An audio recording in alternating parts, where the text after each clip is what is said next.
Kebaktian Rabu Abu 2 Maret 2022. Ku datangimu dalam gelapmu. Yohanes 1 ayat 5. Terang itu bercahaya di dalam kegelapan, dan kegelapan itu tidak menguasainya. Apakah yang terlintas dalam benak saudara ketika mendengar kata gelap atau kegelapan? Meski tidak selalu mudah untuk membahasakannya, kita merasa bahwa kata gelap atau kegelapan sering memberi kesan tentang suatu keadaan yang tidak baik. Kegelapan memberi kesan misterius, angker, bahkan seram.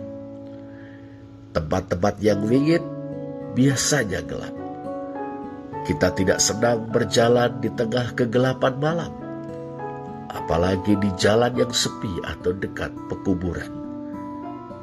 Kegelapan memberi kesan buruk, jahat, atau sekurang-kurangnya mencurigakan. Perbuatan-perbuatan yang salah secara moral sering dilakukan dalam kegelapan, baik kegelapan dalam arti harafiah maupun kegelapan dalam arti kiasan.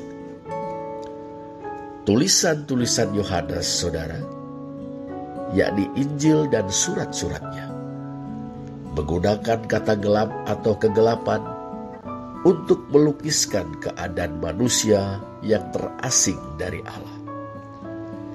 Baik manusia sebagai individu atau perorangan, maupun manusia sebagai masyarakat, bahkan umat manusia, yang sering disebut dalam Injil dan surat-surat Yohanes kosmos atau dunia.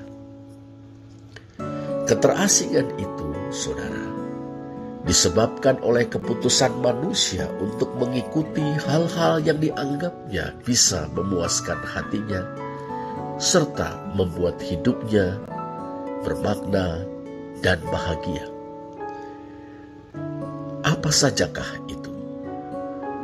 Dalam 1 Yohanes 2 ayat 16 kita membaca, keinginan daging atau he epitumia theisarkos, keinginan mata, he epitumia ton oftalmon, dan keangkuhan hidup, he alazoneia tubiu.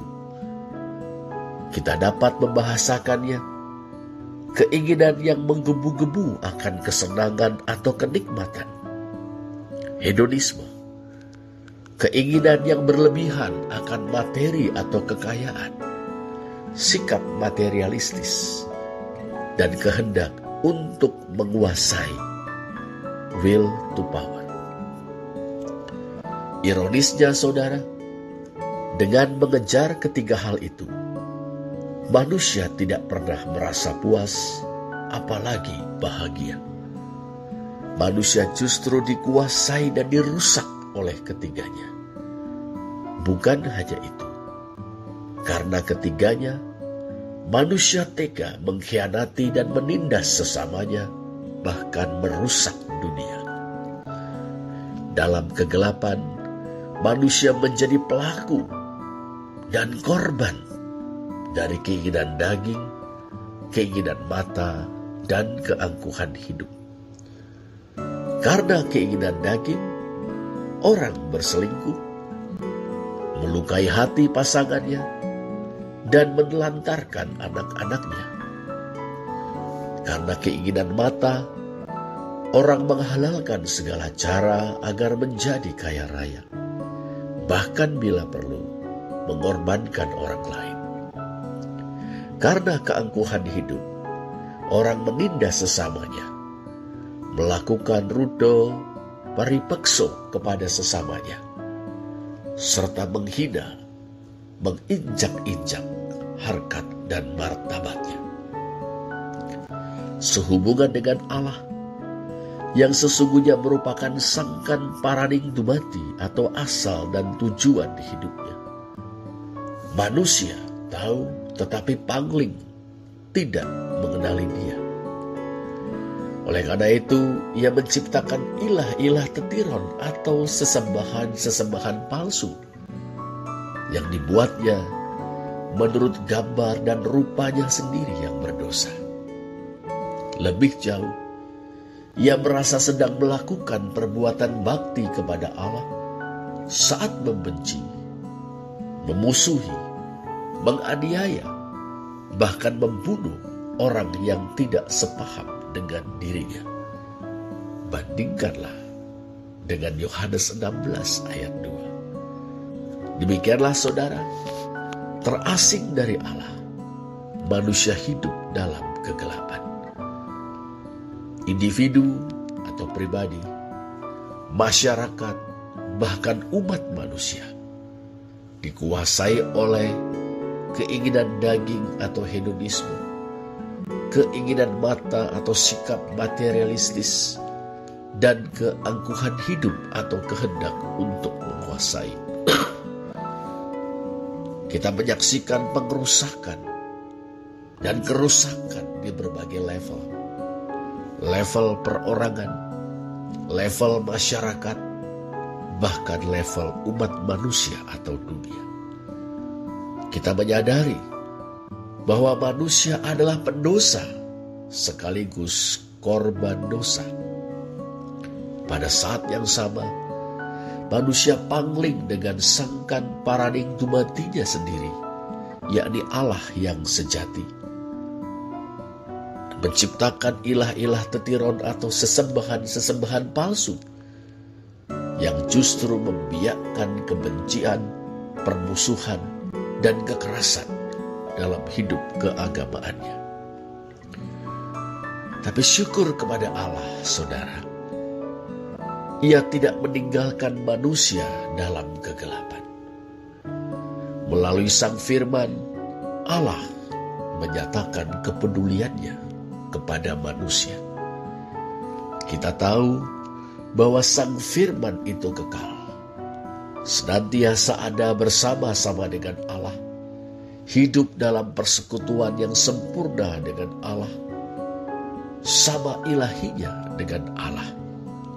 Yohanes 1 ayat 1 dan 2. Dengan perantaraannya, Allah telah menciptakan semesta dan manusia. Yohanes 1 ayat 3. Sang Firman rupanya juga menjalankan peran sebagai terang. Ia bercahaya dalam kegelapan. Ente Scotia Fide dalam teks Yunani. Ia menerangi manusia yang hidup dalam kegelapan. Ia menaburkan dan menumbuhkan benih-benih kebaikan dalam hati dan pikiran manusia di seluruh bumi manusia. Terang Sang Firman jauh lebih kuat daripada kegelapan, sehingga kegelapan tidak menguasainya. Heskotia autu ukatelaben dalam teks Yunani. Itulah sebabnya saudara, di mana-mana di sepanjang sejarah umat manusia, kita dapat menemukan hal-hal yang indah. Bahkan di tengah-tengah masyarakat yang dikuasai oleh hedonisme, sikap materialistis, dan kehendak untuk menguasai. Ada berbagai kebajikan atau keutamaan di mana-mana. Ada rasa hormat bahkan bakti kepada orang tua. Ada rasa hormat bahkan puja kepada ibu. Ada penghargaan yang tinggi terhadap sikap ksatria, kejujuran, kepahlawanan, kebaikan tanpa pamrih, pembelaan terhadap yang miskin dan lemah, kesetiaan kepada istri atau suami, kasih sayang orang tua kepada anak-anak mereka, solidaritas sosial. Semuanya adalah produk-produk dari Sang Firman yang bekerja di seantero dunia. Segala kebenaran adalah kebenaran Allah, karena ditaburkan dan ditumbuhkan hingga berbuah oleh Sang Firman. Kebenaran ini, saudara, kiranya menolong kita untuk menghargai dan menghormati siapapun yang mengerjakan kebajikan. Kita juga bersyukur kepada Allah, saudara, sebab Sang Firman yang menaburkan dan menumbuhkan benih-benih kebaikan dalam hati dan pikiran manusia itu telah berinkarnasi. Ia telah menjadi manusia. Pribadi Firman yang seutuhnya ilahi kini mengenakan kodrat insani. Dialah Yesus dari Nazaret atau Yesus Kristus. Dialah pribadi yang seutuhnya ilahi dan sepenuhnya insani. Ia mendatangi kita dalam kegelapan kita. Yesus Kristus datang untuk mewahyukan Allah kepada kita. Tidak seorang pun pernah melihat Allah, tetapi anak tunggal Allah yang berada di pangkuan Bapa, dialah yang menyatakannya. Demikian Yohanes 1 ayat 18.